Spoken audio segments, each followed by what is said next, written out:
राजधानी जयपुर के ग्रेटर और हेरिटेज नगर निगमों में भले ही 1 साल का कार्यकाल पूरा हो गया हो, लेकिन आज भी कोई वार्ड विकास कार्यों की बाट जो रहे हैं। ऐसे कई वार्ड हैं जो विकास कार्यों की बाट जो रहे हैं।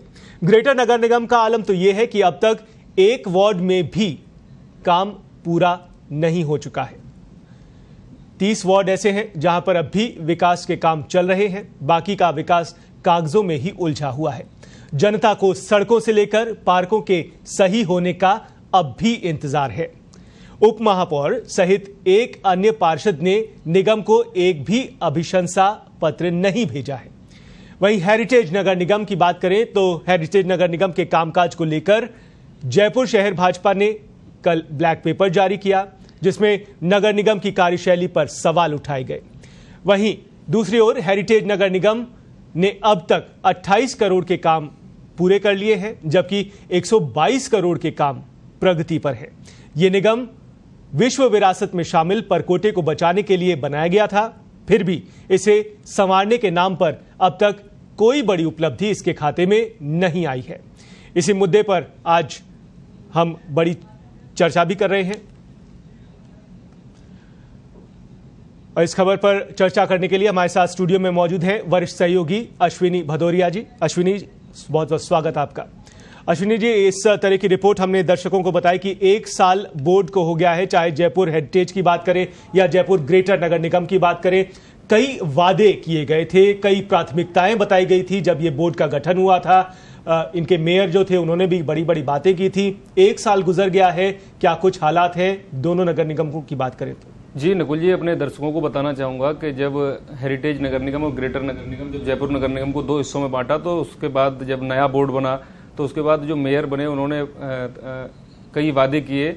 उनमें शायद ही कोई वादा होगा जो पूरा अब तक हुआ हो, लेकिन जो मूलभूत ज़रूरतें थी जिसमें सबसे ज़्यादा सफाई महत्वपूर्ण मुद्दा रहता है नगर निगम के लिए। अगर शहर साफ है तो लोग खुश रहते हैं, स्ट्रीट लाइट जल रही है तो लोगों को यही 2 बड़ी ज़रूरतें हैं जो लोग जिनको स्वीकार करते हैं कि एक नगर निगम अच्छा काम कर रहा है। लेकिन इन दोनों ही मामलों में दोनों नगर निगम फेल हैं। हेरिटेज नगर निगम में महापौर दौरे जरूर कर रही हैं, लगातार दौरे कर रही हैं। पिछले 4 दिन से वो दिशा निर्देश बहुत दे रही हैं, लेकिन उन दिशा निर्देशों को अधिकारी अब तक उन पर अमल नहीं कर रहे हैं। यही वजह है कि जो ढर्रा सफाई व्यवस्था का चला आ रहा है उसी पर आगे भी, मतलब जो सफाई का जो ढर्रा चला आ रहा है वो अभी भी वैसा ही चल रहा है। ये तो होगी हेरिटेज नगर निगम की बात। ग्रेटर में देखें तो ग्रेटर में स्थिति और ज्यादा खराब है। वहां पर ना तो विकास कार्य हो रहे हैं और एक राजनीतिक अखाड़ा बन के रह गया है। पहले जो बीजेपी की महापौर थी सौम्या गुर्जर, उनका निलंबन हुआ और उसके बाद जो सील दवाई को सरकार की तरफ से महापौर बनाया गया, तो उसके बाद बीजेपी के जो पार्षद हैं वो ये अब तक नहीं समझ पाए कि ये बीजेपी की महापौर हैं या कांग्रेस की हैं। ये इसी वजह से वहां पर बीजेपी के भी जो पार्षद हैं वो लगातार विरोध प्रदर्शन करते हैं और यही स्थिति कांग्रेस के पार्षदों के साथ है। दोनों के आरोप हैं कि नगर निगम, ग्रेटर नगर निगम की ओर से उनके वार्डों में विकास कार्य नहीं कराए जा रहे। तो 1 साल बीतने के बाद भी जो सरकार ने एक सपना देखा था कि छोटे वार्ड होंगे, बेहतर तरीके से विकास होगा, जनप्रतिनिधि ज्यादा चुन के आएंगे तो जनता की आवाज को बेहतर तरीके से उठाएंगे, लेकिन जमीनी हकीकत पर ऐसा कुछ होता दिखाई नहीं दे रहा। जी, जमीनी हकीकत में विकास कार्य होते नहीं दिखाई दे रहे हैं। अश्विनी, एक तय प्रक्रिया होती है विकास कार्य की कि जो क्षेत्र के वार्ड के पार्षद होते हैं वो एक अभिशंसा भेजते हैं विकास कार्य के लिए। वो प्रशासनिक अधिकारियों के पास भी जाता है नगर निगम के, उसके बाद महापौर भी उसमें हस्ताक्षर करती है, उनका हस्तक्षेप रहता है। लेकिन ये प्रक्रिया क्या वजह से अटक रही है? विकास कार्य अटक रहे हैं? पार्षदों का क्या आरोप है? आखिर क्या वजह रहती है ये जो अभिशंसा होती है उसके बाद भी वो उसे हरी झंडी नहीं मिलती है? ये जिस तरीके से ग्रेटर नगर निगम में एक खबर पत्रिका में प्रकाशित भी हुई थी और पहले भी हम पत्रिका टीवी के माध्यम से दर्शकों को बताते भी रहे हैं कि जो ग्रेटर नगर निगम के 150 वार्ड हैं उसमें खुद उप महापौर जो पुनीत कर्णावत हैं उन्होंने अब तक अभिशंसा पत्र नहीं भेजा, क्योंकि जो कार्यकारिणी समिति की बैठक हुई थी उसमें ये कहा था कि 50 लाख रुपए के कार्य अपने वार्ड में पार्षद करा सकेगा। तो खुद उप महापौर जब इतने लापरवाह तरीके से अभिशंसा पत्र नहीं भेज रहे हैं, जबकि इसको ईसी की बैठक मार्च में हुई थी, उसके बाद 6-7 महीने हो गए, लेकिन अब तक उन्होंने ये पत्र नहीं भेजा। तो विकास की उम्मीद वहां के वार्ड के जो लोग हैं वो कैसे कर सकते हैं कि जब अभिशंसा पत्र ही नहीं भेजा, उन्होंने प्राथमिकताएं नहीं बताई कि हमारे वार्ड में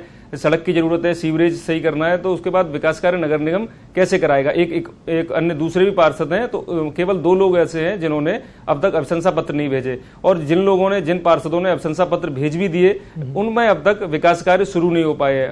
अभी आपने भी जैसे अपने दर्शकों को बताया कि केवल एक वार्ड है जिसमें 50 लाख रुपए के काम हुए हैं, और 5 लाख रुपए सभी वार्डों के लिए 5-5 लाख रुपए सभी वार्डों के लिए हॉर्टिकल्चर के लिए दिए गए थे। तो अभी तक उद्यान शाखा का कोई काम पूरे ग्रेटर नगर निगम के किसी भी वार्ड में शुरू नहीं हुआ। तो विकास की हालत ये है कि केवल फाइलें घूम रही हैं, लेकिन जमीनी हकीकत अब तक जमीन पर कोई काम होता हुआ नहीं दिखाई दे रहा जी। और दोनों नगर निगमों के बोर्ड को 1 साल पूरा हो गया है, और कमेटियों का क्या हाल है? जो दोनों नगर निगमों में समितियां गठित होनी थी उनका क्या हाल है, और क्या इस वजह से भी विकास कार्य कई जगहों पर अटक रहे हैं? जी, हेरिटेज नगर निगम में देखें तो 1 साल महापौर बने हो चुका है, लेकिन अब तक उनके मंत्रिमंडल का विस्तार अब तक नहीं हो पाया। लगातार बात तो कई बार हुई है कि बहुत जल्द कर दिया जाएगा, लेकिन जिस तरीके से वहाँ विधायकों का दखल रहता है, पार्षदों के काम, जैसे दबी जुमा कई पार्षद ये स्वीकार भी करते हैं कि बगैर विधायक, क्षेत्रीय विधायक की अनुशंसा के पार्षद अपने वार्ड में कोई काम नहीं करा सकता।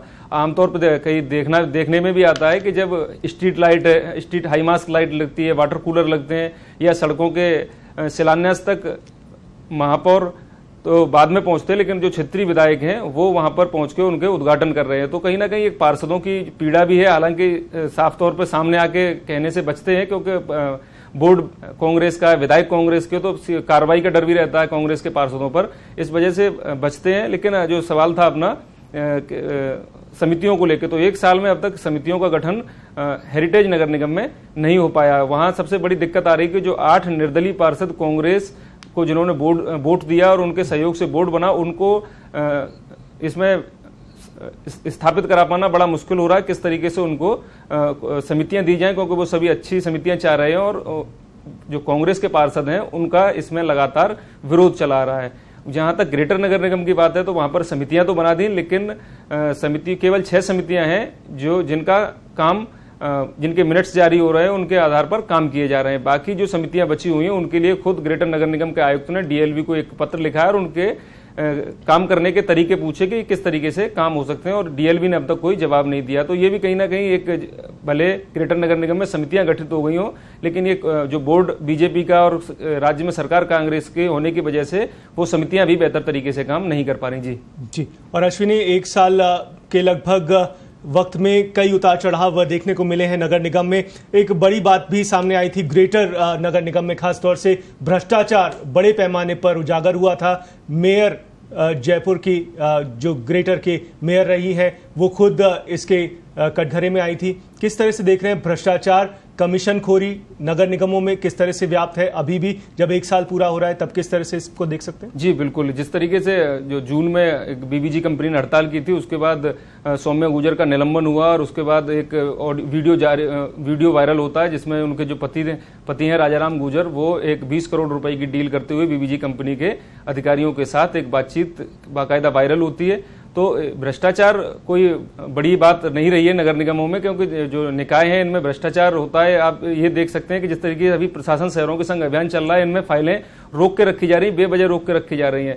अभी 2 दिन पहले जब नगरीय विकास मंत्री शांति धारीवाल हेरिटेज नगर निगम के पुरानी बस्ती सामुदायिक केंद्र में जब दौरा करने गए थे, तो इसी वजह से वहां पर दो कर्मचारियों को सस्पेंड किया गया, और जो वहां के जोन उपायुक्त हैं सोनराम चौधरी, उनको भी हटा के कल वहां पर दूसरे जोन उपायुक्त को बदल दिया और वहां दूसरे अधिकारी को लगा दिया। तो वहां पर भी भ्रष्टाचार के मामले आए हैं, और बगैर पैसे दिए हुए फाइल आगे नहीं बढ़ती, और यही वजह है कि नगर निगमों में पट्टे बेहद धीमी गति से इस समय जो अभियान चल रहा है, तमाम सरकार सहूलियत देने के बाद भी बहुत धीमी गति से दिए जा रहे हैं। इसी वजह से अब खुद नगरीय विकास मंत्री खुद मौके पर जाते हैं, जहां से शिकायत मिलती है उनको, वो खुद पहुंचते हैं अपने आला अधिकारियों को लेकर और मौका पर देखते हैं, उसके बाद खुद एक्शन ले रहे हैं जी।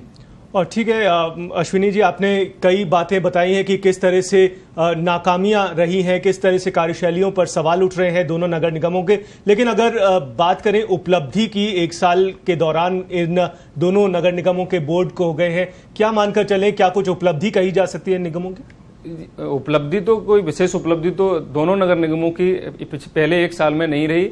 हेरिटेज नगर निगम उद्देश्य के साथ गठन किया गया था उसका, उस समय जब विश्व विरासत सूची में जयपुर का परकोटा क्षेत्र शामिल हुआ तो खुद सरकार ने ये कहा था कि हम इसको संवारने के लिए एक अलग नगर निगम का गठन करेंगे, और उन्होंने हेरिटेज नगर निगम का गठन भी किया था। लेकिन उसके बाद एक ड्रोन सर्वे होता है, करीब 2200 इमारतें ऐसी हैं जिन्होंने जिनके मालिकों ने वहाँ जो लोग रह रहे उन्होंने मूल स्वरूप से छेड़छाड़ की है, उनको हटाना था। नगर निगम अब तक उनको हटा नहीं पाया।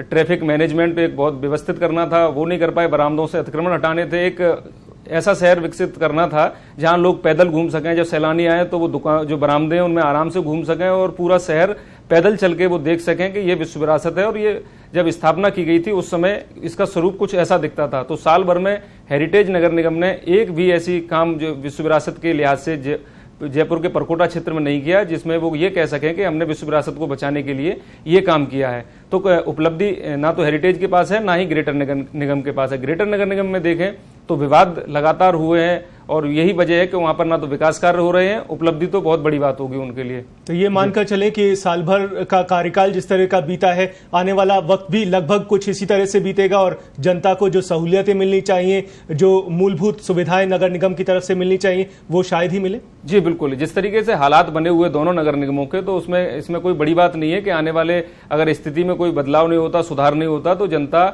बेवजह जिस तरीके से अभी परेशान हो रही है वो भी मूलभूत सुविधाओं के लिए आगे भी परेशान होती रहेगी। छोटी छोटी चीजें हैं, ऊपर समय से नहीं आ रहे, तो ये आज भी स्थिति बनी हुई है, पिछले साल भी थी। और जब तक इन पर जो बीबीजी कंपनी है उन पर सख्त कार्रवाई नहीं होगी तब तक ये व्यवस्था सुधरने वाली भी नहीं है। स्ट्रीट लाइटों का भी यही हाल है। जो छोटी छोटी जरूरतें हैं उनके लिए भी दोनों नगर निगम बिल्कुल फेल साबित होते हुए दिखाई दे रहे हैं। जी बिल्कुल, बड़ी बात कही आपने। जो मूलभूत सुविधाएं जयपुर नगर निगम के दोनों निगमों को देनी चाहिए वो पूरी तरह से फेल साबित हो रही है। उपलब्धियों के नाम पर कुछ ज्यादा नहीं है ये जो बीता एक साल का कार्यकाल है दोनों बोर्ड का। बहुत बहुत शुक्रिया अश्विनी, आप हमारे साथ यहाँ पर जुड़े रहे, आपने इस बड़ी खबर के विभिन्न पहलुओं पर बातचीत की। तो हम दर्शकों को लगातार बता रहे हैं कि जयपुर नगर निगम में 2 नगर निगम बोर्ड है, हेरिटेज और ग्रेटर नगर निगम, और दोनों ही बोर्ड्स के 1 साल का कार्यकाल पूरा हो गया है और इसी का आकलन किया जा रहा है।